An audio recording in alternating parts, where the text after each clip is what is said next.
Humpty Dumpty sat on the wall. Humpty Dumpty had a great fall. This is the nursery rhyme that we are looking at in this new series of the Humpty Dumpty story, Broken. I know that Humpty Dumpty is a fictional character created to share some form of truth about the past. And I know this fictional character was used so that it could and still help children develop their memorization and wordplay skills. Okay, since we got that out the way, please allow me to proceed. Let's build our conversation for today off of this statement about the fall. It takes some type of action. It must be taken for the fall to occur. Humpty Dumpty sat on the wall. Action, sat. Preceded by Humpty Dumpty had a great what? Fall. The question that should be asked, what or who caused the action to occur? Was Humpty pushed? Did he slip? Or was it supposed to happen this way? When we look at these pieces being played out, I believe it will help us to see what may have caused the fall in our lives, which led to the brokenness. Because, to be honest with you, we can't heal from the brokenness without dealing with the cause. The Bible character for today will help us discover the answer for part of the question that I asked previous. Was it supposed to happen this way?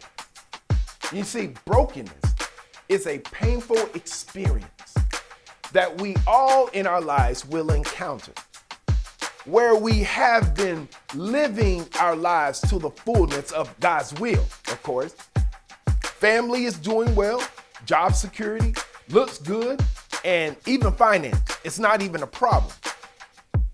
You are, in your own opinion, you have a good relationship with others, and most important, with the Lord.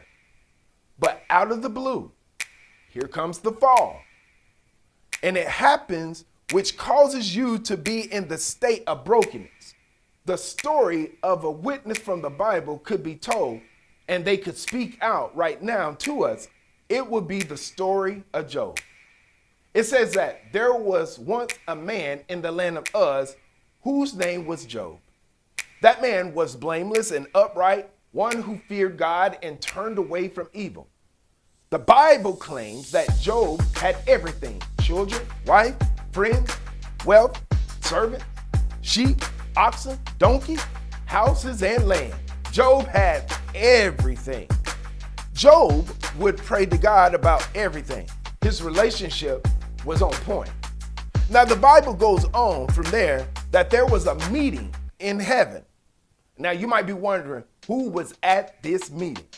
You had the Lord, the heavenly beings, and Satan. You heard me. Satan was there. When the meeting had concluded, the notes from the meeting said that God gave permission to Satan to interfere in Job's life. For God knew that even though Satan was going to rain terror on Job's life, Job wasn't going to turn his back on him.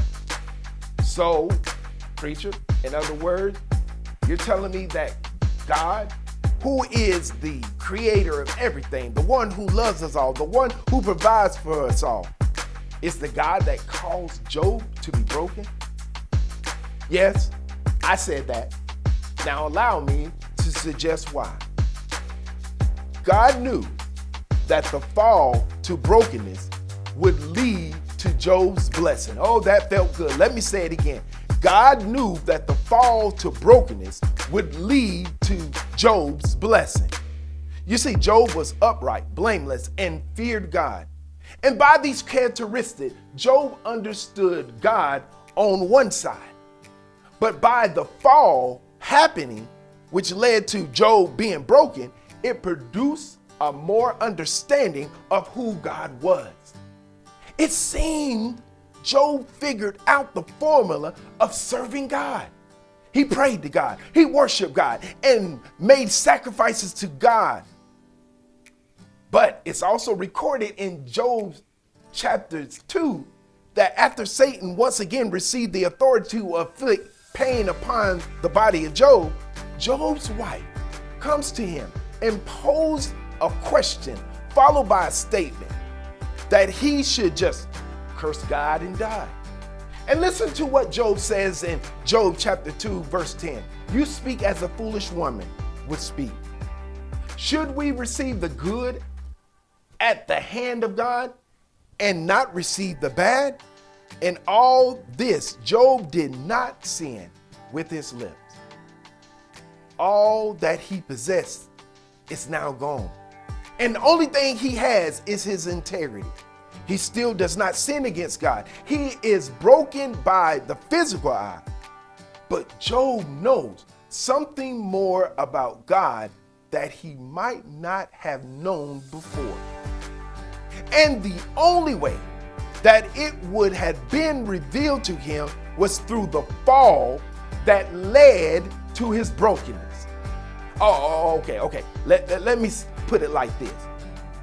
God will do whatever to each of us to bring us closer to him. Let me state that again. God will do whatever to each of us to bring us closer to him. We see the result of the fall as brokenness, while God sees it as an opportunity for us. We see the result of the fall as pain that won't go away, while God sees it as a blessing in disguise for us. Okay.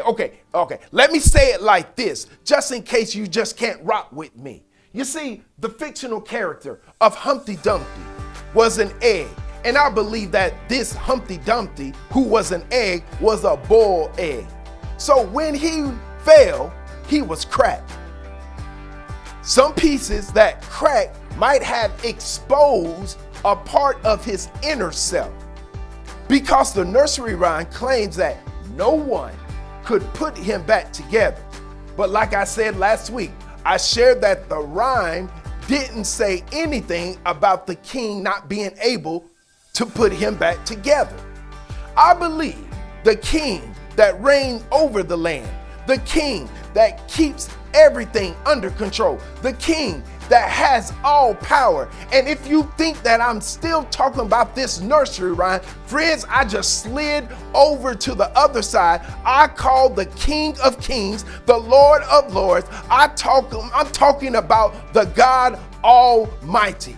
You see, the fall was supposed to happen in your life, designed by God, so that instead of putting the pieces back together again, he shed the cracked pieces off, revealing the inner portion, which presents a new understanding of who he is, a new walk in purpose in who he is, a new talk in who he is.